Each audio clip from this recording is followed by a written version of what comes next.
ஆனைமலை மதுரையில இருக்கக்கூடிய இந்த ஒரு மலை பார்க்கிறதுக்கு ஒரு யானை உண்மையா படுத்திருக்க மாதிரியே தெரியும்.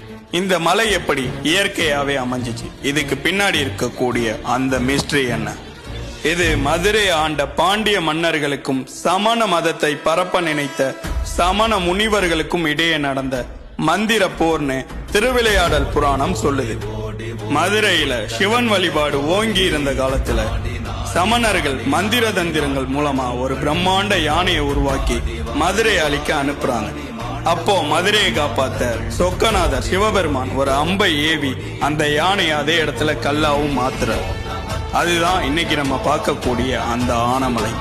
இது திருவிளையாடல் புராணத்துல வரக்கூடிய ஒரு கதைன்னு நீங்க நினைச்சீங்கன்னா மதுரை மக்களோட நம்பிக்கையும் இதுதான்.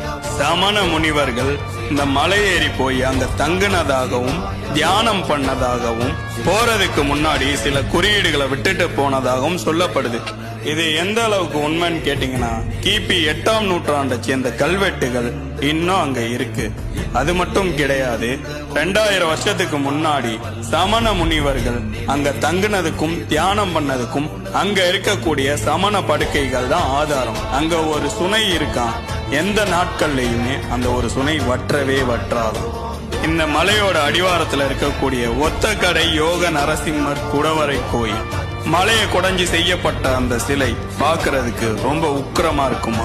இந்த சிலைக்கு பின்னாடி ஒரு ரகசிய சுவர் இருக்கதாகவும் அந்த ஒரு சுவர் இந்த மலைக்கு அடியில போகக்கூடிய சுரங்கப்பாதையை மறைச்சு வச்சிருக்கதாகவும் நிறைய பேர் சொல்றாங்க. அது மட்டும் கிடையாது, இந்த சிலை ரொம்ப சக்தி வாய்ந்ததுன்னு நிறைய பேர் நம்புறாங்க.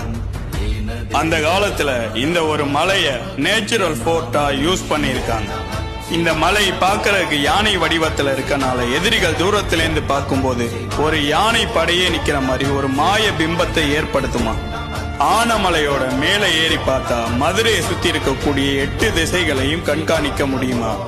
ஒரு குறிப்பிட்ட உச்சியில காத்து ஒரு வினோதமான சத்தத்தை ஏற்படுத்துமா. அந்த சத்தம் கேட்டா மதுரை ஏதோ ஆபத்து நெருங்குறதா எச்சரிக்கையா அந்த காலத்துல எடுத்துப்பாங்களாம்.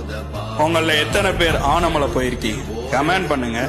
இன்னும் இந்த மாதிரி இன்ட்ரெஸ்டிங்கான மிஸ்ட்ரீஸ் தெரிஞ்சுக்கணும்னு நினைச்சீங்கன்னா மறக்காம நம்மளை ஃபாலோ பண்ணிக்கங்க.